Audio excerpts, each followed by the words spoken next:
So today's video is going to be talking about which parenting style raises an anxious, preoccupied child. And so again, guys, this is I'm putting things together of two different ideas, which I did a lot of sensitive, like really clinical research to see what makes sense, and what all the research and knowledge that I've learned in the past, I have come with this idea. Now, it may be completely wrong. Please put in the comments and tell me what you think is wrong and needs to change. This is a theory that I put together that really has no backing on literature, but it makes sense with what I've read and what I've learned and experienced myself. But it's going to be exciting because I think it's a really cool take to think on attachment styles, and more specifically anxious preoccupied, and looking at it in a different way. First, my channel, let me tell you about it. Relationships, parenting. I'm a single dad, take care of my daughter full time. I have a lot of things that I understand about how that operates, how it works. Personal growth and attachment theory. I believe this whole channel is going to be focused more on attachment theory when you have those other three inputs coming into understanding how this could be so beneficial to understand. So let's go into it. What is attachment theory? And then we're going to go, what is parenting styles? And then we're going to go into all of it. Let's do it. So attachment theory and attachment styles. I'm not going to go into detail with attachment theory and attachment styles. You can check out this video. It says the backstory of an anxious preoccupied. It has a good breakdown on attachment styles. And if you want to go even more depth with attachment styles, you can check out this video here, which gives you more like information on attachment styles and attachment theory if you don't already know. But today's gonna be really focused on the anxious preoccupied. Now, anxious preoccupied has to do with two factors, or any of the styles. I use these two factors to understand it, but it's their view on themselves and their view on other people. Now, anxiously attached have a negative view of themselves, but a positive view of other people. And that usually is because of two different areas. You have the inconsistent parent that comes home that you don't know what you're gonna get. You might get the positive, happy one day, and then the next day you get some hellish person that comes home. A lot of times that parent doesn't have a lot of control over their own emotions, and that causes some problems from that perspective. And it causes them like not to really trust themselves. Kids are like little narcissists, and they think that everything that goes wrong is their fault. So if a parent comes home happy or not, they think it's their fault, even though it may not be the case. And so lacks their trust in themselves.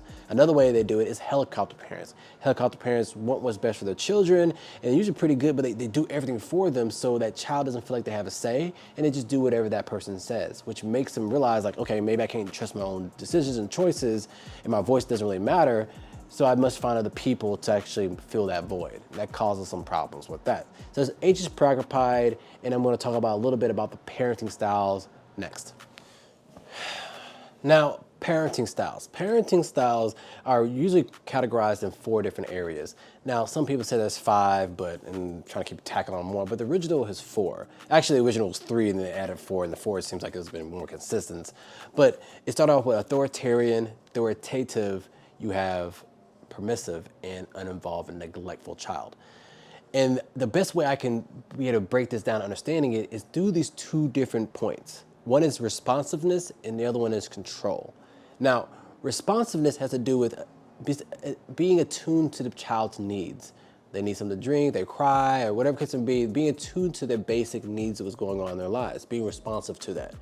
But another part of it is being responsive to listening to what they have to say and taking what they say into consideration and meeting their emotional needs. That's responsiveness, and depending on which parenting style, you may have high, middle, low, and we'll go into detail with that in a little later. But then you also have control. Control is like how much control do they have or expectation they have on that child or what they expect that child to do on a daily basis. And that's control. But control can also be that parent's emotional control. How much do they have over their emotions to be able to think things through instead of letting their emotions run out and affect that child?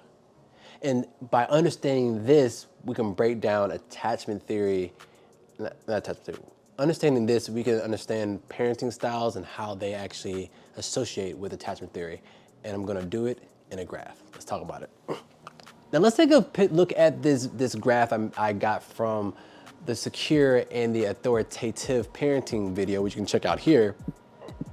But it really kind of goes to those 2 points I just talked about, control and responsiveness. And in what has been talked about in most of the parenting styles, if you look in the top right corner, that's gonna be authoritative, all right?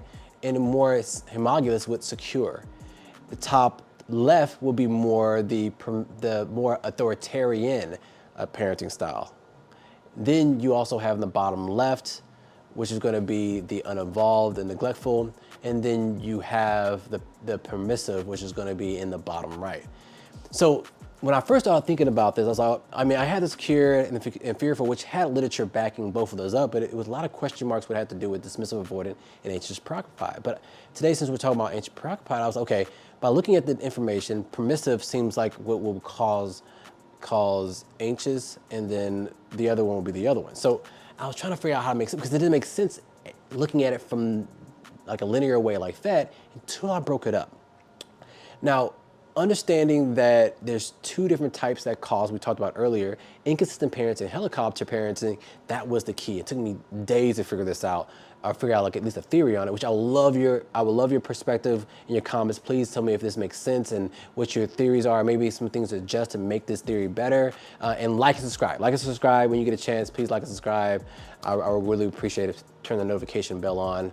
But so when you have a helicopter parent, you would think, okay, that's gonna be high control and maybe less responsive because they're not listening to what the kid has to say, and the kid doesn't feel like they have a word to say or have value in what they have to say. So it's gonna be more in that top left corner, which is gonna be more like a triangle. Again, it may be more into areas, again, it's not drawn to scale, there's no literature backing up, I didn't do any research, but this is all about what I've learned in the past, and also things that, how to the parenting styles and attachment theories work in general. So you have that perspective because the helicopter parents is high control, maybe not as good as responsiveness. But then you have the bottom right, which is gonna be what's permissive. Now permissive could happen is like, they have, and it has to do with inconsistency and having control over your own emotions. And so as a parent, if you don't have control of your emotions, you may be erratic and be inconsistent. So you may be high responsive, you may be responsive in general, but then the response that the kid gets, they don't know what they're getting, there's no consistency there. And so that can also make that person not believe in themselves, which is a very good component of understanding what an anxious preoccupied, when they don't believe in themselves, but they believe in other people. So this graph really would help me understand. Please tell me what you think in your comments about it. I'll probably be more clear when I do this video again, because the more I kind of ruminate on it, the better I am able to articulate it. So, but hope you like it, but let's go into the final thoughts. Final thoughts is, this is a video that is very near to dear to my heart because I have my daughter. I love her very much, and I'm always trying to find ways to improve. I don't think there's any perfect parent, but I do believe that if we continue striving to become better, that's the best parent that we can be for our children. It doesn't matter about where you start, it's are you moving towards becoming better for yourself and the people you love and care about.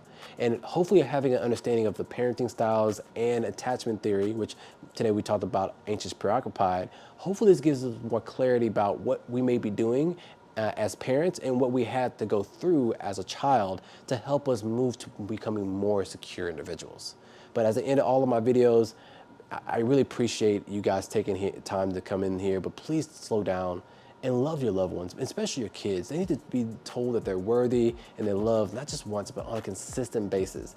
They should have no doubt that they are worthy because they are born, because they made you become better, and because of that, they're worthy.